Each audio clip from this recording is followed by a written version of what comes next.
we hold tightly at Christmas. And one of them is the star that goes on the top of the Christmas trees. And the scene of the nativity in the stable. The star and the stable play important parts in the Christmas story. I love stars. Maybe it's because I love Starbucks coffee, and maybe it's because I like dancing with the stars on TV, or maybe it's because I like watching the Star Wars trilogy on TV or at the cinema. I like stars.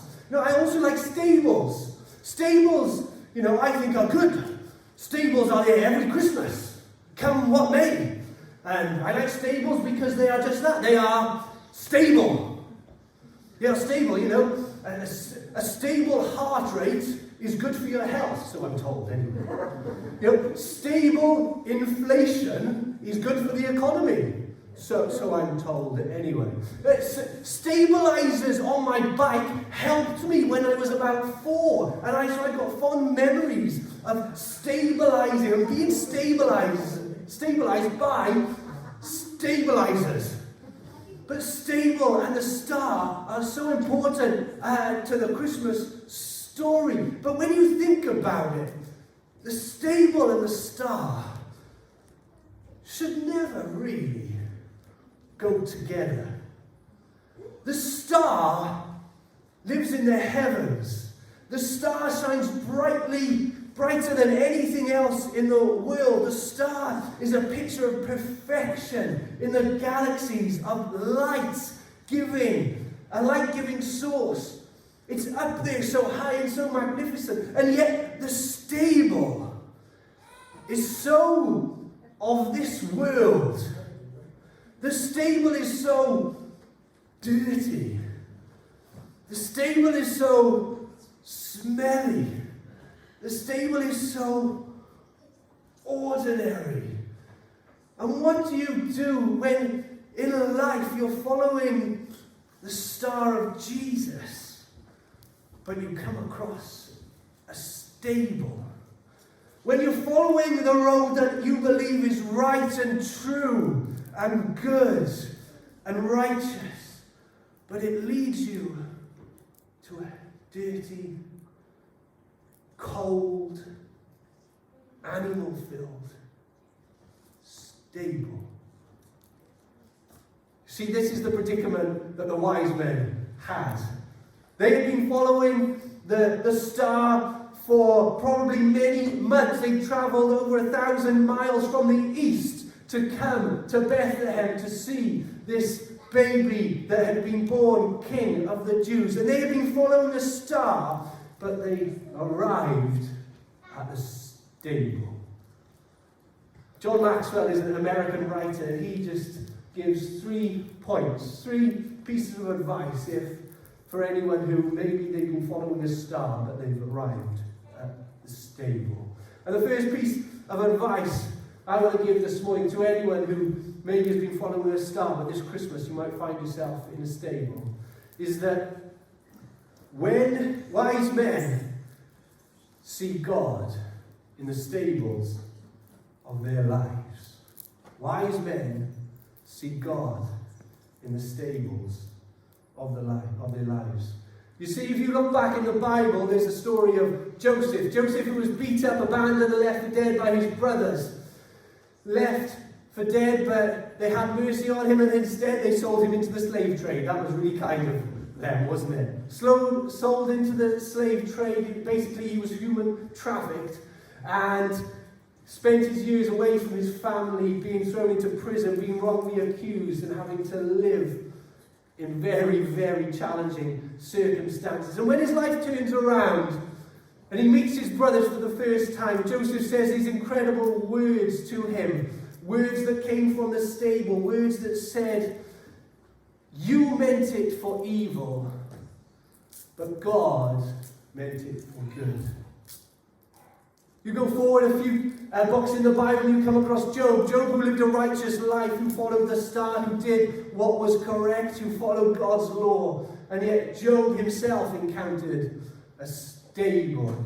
And Job said these words as he was going through his stable experience. He said, "The Lord gives and the Lord takes away. Blessed be the name of the Lord. You see, if we're going to be mature Christians, if we're going to grow up in the things of God, and to all the children who are here this morning, the young people, I would say that in life, you will have challenging times. You will have times of great excitement, like Christmas often is. Times where school is great and you're with your friends. But also, you will have times where you will feel absolutely rotten. You will feel like your life has arrived at a stable instead of a star. And I want to say in those times, you have to see God. You can't just see God in the good times. Wise men in the Christmas story discovered that God was in the stable as much as he was in the star. Keep your eyes on God when you're in the stable experiences of life. Don't just keep your eyes on God when you're in the stable experiences of life, but also remember to do this. Remember that when wise men find the stable, they gave their best. They brought their gifts of gold, frankincense, and myrrh to Jesus. And if I got to be honest, if I had been the wise men back then, I would have been thinking, hey, it looks like we can take these gifts back with us. We arrived at the wrong place. Listen, we can put this back in our treasury, take it back with us. We obviously got something wrong here. Let's take the gold, the frankincense, and the myrrh back home to our land so that we can enjoy it back with our countrymen, because we obviously arrived at the wrong place here. This is something very strange going on here. But the wise men brought these gifts of gold, frankincense, and myrrh, and they gave their best to God in the stable. And you see, when we go through life, when we go through stable experiences, we've got to be determined to give our best to God. We've got to be determined, even though things at home might not be right, even though things with our health might not be right, we're going to give God our best, as the wise men did in the Christmas story. They gave their best. You know the difference between good and great? You know, it's not a fantastic formula. If you want to live not just a good life, but you want to live a great life. See, the difference is just 3 words. And then some. Olympic athletes, those who usually get to stand on the podium, have usually trained a bit more. They've usually got up a bit earlier. They've usually sacrificed a bit more in their personal life. They've usually been just that little bit more dedicated in their training. You know, the difference between good faith and great faith is just believing God even in the difficult times. Giving your best on a Sunday morning when you come to church. Giving your best in your devotional life. Giving your best in your family life even when you don't feel like it. When you would rather just curse, or when you would rather just be flippant, and when you would rather say something out of the heat of an argument, or when you would rather scold your children because they've done something wrong again. It's just having that bit more patience. It's just having that bit more forgiveness in your heart to overlook that offence. It's just having a bit more strength to come through when the time is difficult. See, the wise men find a stable, but they offer their best to God. And finally, when wise men find a stable, they change their direction. It says in that verse those verses that was read earlier, where they'd been warned in a dream, they went back home a different way. They changed their direction after being in that stable. They didn't return the same way that they came, but they went a different way. You see, a stable experience in life can leave us feeling depressed, anxious, fearful, and worried. And that's okay, because stable experiences can be like that. But unless we change our direction and go in a new line, in a new way after our stable experience, then we're just likely to repeat what's gone on in the past. A stable experience can lead us to a change of direction in our lives. The Bible calls it repentance. A big word for a Sunday Christmas morning celebration service. But repentance in our hearts. You see, it usually takes a car crash for someone to slow down in their car. It usually take someone reaching rock bottom for them to reorder their priorities in life. You know, probably for the first 25 years of my life, rugby was all that I lived for. I would love playing rugby weekend after weekend, in the week training, being with friends, being with my teammates, being in that environment. It was my life. I loved it. And then when I was about the age of 25, I was playing for a local team, and in the first 20 minutes of that game, all I remember was my jaw shattering from side to side, and a gap appearing between my teeth where my jaw had been broken. I came off that field, went for x-ray, had an operation the next day. And I thought, this could be a good time to change direction.